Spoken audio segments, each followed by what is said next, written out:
Are these lens protector pieces from UltraGlass going to be worth it for your new S26 Ultra? Let's find out. So when it comes to everything that's included, you got the lens protector pieces here, and then you also do have the cleaning kit. So if you want to clean off your phone lenses beforehand, you can do so. I've got the phone right here, so I'm going to show you how to install it. It is a very simple process. All you got to do is pull off that protective film on the back here, and you're going to line up the installer with the lens area here. So just place that right on top.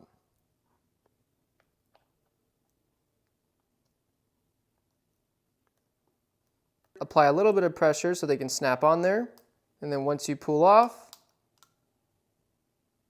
there you go, everything is nicely installed, super easy. And what's great about these is that they have a super sleek design to them. You can't even tell that these are lens protector pieces. Scratch resistant and overall a very high quality glass, and you don't have to worry about any quality loss when it comes to taking photos or videos with your phone. So overall, if you're looking for a lens protector kit for your new S26 Ultra, would definitely recommend this one from UltraGlass.